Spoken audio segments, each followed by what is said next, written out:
Hi, in this video I'm going to talk about the quick access toolbar. It's the very first bar that is at the top of the Revit workspace. Alright, if you've just opened up Revit, you notice that it will be the very first bar at the topmost screen of Revit. Alright, so I'm going to take you through all these tools and I will show you exactly what they do in Revit. So if you're a complete beginner in Revit, stick around until the end of this video so that you can get to know the importance of each and every command that you're seeing at the access toolbar. Alright, it's the only one that I'm going to handle in this video. So I'm literally going to divide this video into 3 parts such that I can explain each and everything in detail and you can understand the importance of each and every command. So let's get started. I will start with the home tab or the home command. So it's just after the Revit icon right over here. Then the next icon is the home icon. Alright, so when you click on it, Revit simply takes you back to the home page. Alright, so you can notice that the project that we are working in, it's this one, right? So in our very first video that I uploaded on my channel, I took you through the importance of these buttons right over here. So under models, if maybe you have worked on a project and you want to open it up and it's not displayed on any of these projects right over here on the home screen, you simply browse it from here. And if you want to create a complete project right away from scratch, you simply use this button right over here called new. So it's the same thing that applies to these buttons under families. All right, so let's get back here. So I think you can get the importance of this home tab. All right, so also the other thing that I mostly use it for, if maybe I want to open up another project such that maybe I can copy a family from that project and I bring it in here, I usually use this home button. I simply click on it, then I can select any project, maybe this one. I'll wait for it to open up.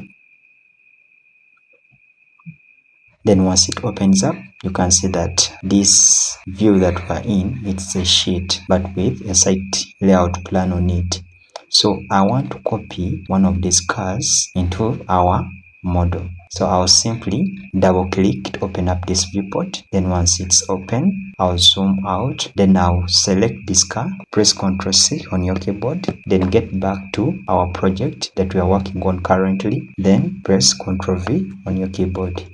Then hit enter. All okay, so you can see that your vehicle is right over here. So just place it where you want it to be. I want it there, so this is where it will be placed. All right, this is how you copy a family from one project to another project in Revit. All right, if you have any other way or any other importance of this button right over here, please let me know in the comment section.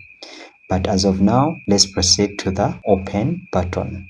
Right, for this open button, it almost does the same function as these buttons over here, right over here, and this other button right over here. All right, as I had told you before, if maybe you had worked on a project but it's not displayed or you cannot see its thumbnail in any of these projects right over here on the home screen, you simply click at this open button, then you can browse for that project. All right, so it's the same thing that happens here. If maybe I want to open up another project such that I can work on it interchangeably with this other project that we are on, I'll simply click at this open button. It's like a folder, so this open dialog box will pop up. The next, I can browse for my project. I'll click at this my computer icon, then double click at new volume D, then I'll double click at this folder, then I'll choose this project.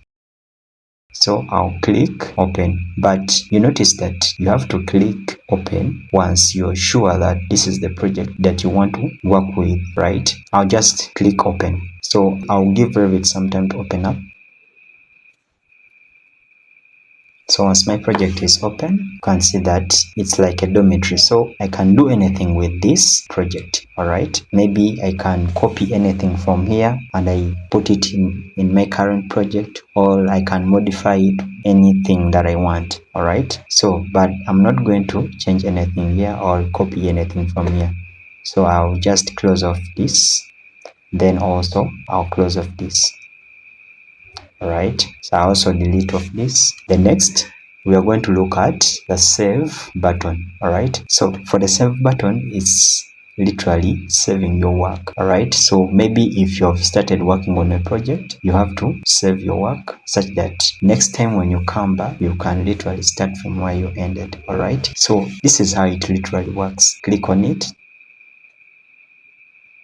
then it will save. All right, the other way you can save your work, if maybe you don't want to use this button right over here, click on file, then choose this button or this button. All right, so once you choose this button, it will literally save automatically. But you notice that if you select save as, Revit will give you options right over here. You want to save it as a cloud model, or a project, or a template, or a library. All right, so it's upon you to select all these options, any that you want to save your project as. Right now we shall select as a project. So this save as dialog box will pop up. Then after that, you will put in the file name. After that, you will browse for the folder where you want to save your work.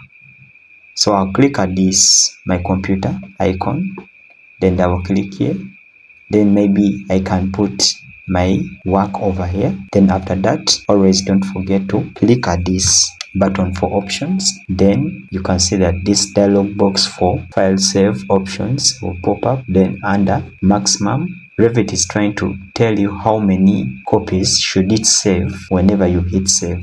Right, and it is usually 3 by default, but it's upon you to change it to 1 or 2 or 4. Right, it's upon you. So down here we have thumbnail preview. So click at this drop down arrow, then this list of options will pop up.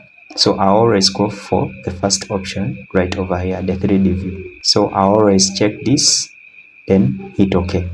So once you're done with putting in all these requirements, you simply hit save. But now I won't click on save because I already have this project as a saved file. So I'll simply click cancel. The next, we're going to look at the undo command. So you notice that every action or every activity that you do in Revit records it. All right, so to understand that every activity that you do in Revit it's recorded, you simply click at this drop down arrow. Then you notice that these are the core activities that you have done. All right, I'm going to illustrate it in this way.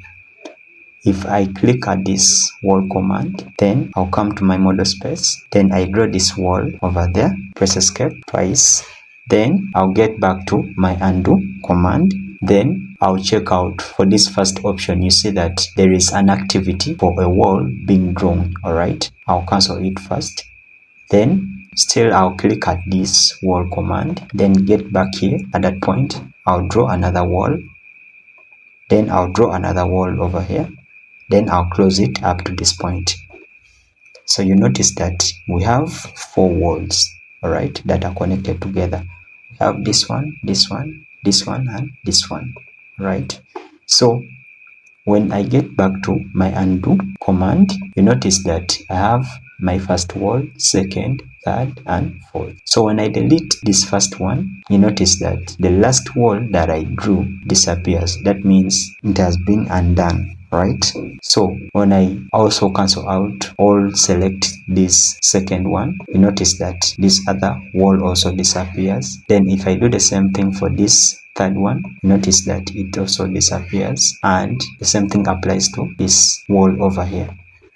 Okay, so just besides it, there is a redo command. All right, so if you notice that you have cancelled out something that you really needed, you can also redo. All right, so you simply click at this drop down arrow just next to this redo arrow. So you notice that I have all my walls in here. All right, so once I select all of them, you notice that they reappear. All right, that's how you deal with the undo and redo options. All right, all commands. So next I'm going to take you through the print and the PDF commands, and I'm going to illustrate to you exactly what they do. So let's meet in part 2 of this video.